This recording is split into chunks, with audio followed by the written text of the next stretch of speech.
অর্থনৈতিক সমৃদ্ধির পাশাপাশি পরিচ্ছন্ন দেশ হিসেবে বিশ্বব্যাপী পরিচিত সিঙ্গাপুর। দেশটির কোথাও ময়লা আবর্জনা তো দূরের কথা, বালুকণাও চোখে পড়বে না আপনার। একটি দেশ যে এত উন্নত ও পরিপাটি তা সিঙ্গাপুর না গেলে তা বুঝতে পারবেন না। নির্দিষ্ট স্থানে ডাস্টবিন রাখা আছে, সেখানেই ময়লা ফেলা হয়। জানা গেছে 50 বছর আগেও সিঙ্গাপুর এতটা উন্নত ছিল না, অথচ এখন এটি বিশ্বের উন্নত দেশগুলোর একটি। জানলে আরও অবাক হবেন, ছোট্ট এই সিঙ্গাপুরে চাষযোগ্য জমি নেই বললেই চলে। মাত্র 10% দেশে উৎপাদিত হয়, বাকিটা আমদানি করতে হয়।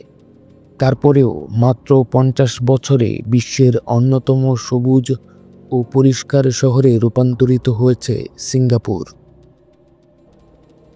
1960 সালের দিকে সিঙ্গাপুর ছিল কর্দমাক্ত নদী, দূষিত খাল ও বর্জ্য পানির অনিয়ন্ত্রিত প্রবাহসহ একটি উন্নয়নশীল দেশ।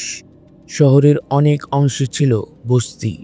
তখনকার সময় দেশটির প্রথম প্রধানমন্ত্রী লি কুয়ান ব্যাপকভাবে সবুজায়নকে সমর্থন করে সিঙ্গাপুরকে একটি গ্রীষ্মমণ্ডলীয় উদ্যান নগরীতে পরিণত করার পরিকল্পনা প্রণয়ন করেন। তাছাড়া সিঙ্গাপুর একটি ছোট দ্বীপ হওয়ায় সেখানে প্রাকৃতিক সম্পদের অভাব ছিল। কেন্দ্রীয় সরকার সম্পদগুলোকে দক্ষতার সঙ্গে ব্যবহার করার জন্য একটি পরিকল্পনা ও ব্যবস্থাপনা পদ্ধতি গ্রহণ করে। জানা গেছে, সিঙ্গাপুরের কেন্দ্রীভূত সরকার ব্যবস্থা তার বাসিন্দাদের শারীরিক মানসিক সুস্থতা ও ভবিষ্যৎকে অগ্রাধিকার দেয়।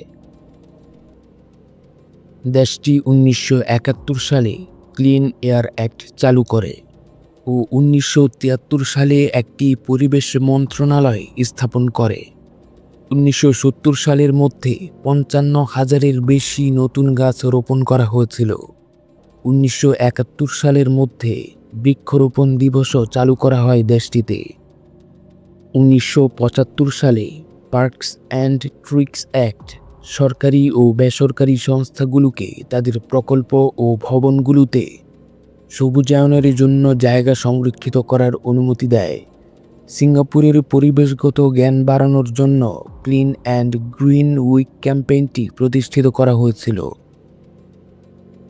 দেশটিতে গাছের সংখ্যা 1974 সালে 1,58,600 থেকে 2014 সালে প্রায় 1.4 মিলিয়নে উন্নীত হয়েছে।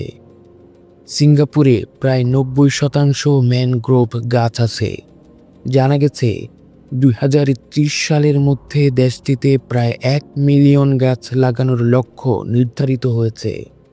সরকার শহর রাজ্যের বন্যপ্রাণীর জন্য বাসস্থান ও জীববৈচিত্র্য বাড়ানোর পরিকল্পনায় কাজ করে যাচ্ছে, যা মানুষের বসবাসের পরিবেশকেও উন্নত করে।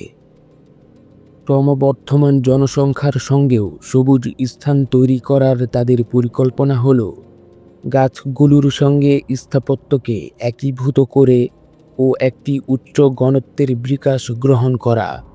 সবুজ স্থানগুলোর সঙ্গে বিল্ডিংগুলোর একীকরণের কারণে দেশটি একটি প্রধান ইকো পর্যটন গন্তব্যে পরিণত হয়েছে, যা বৃহত্তম অর্থনৈতিক সুবিধা প্রদান করে থাকে।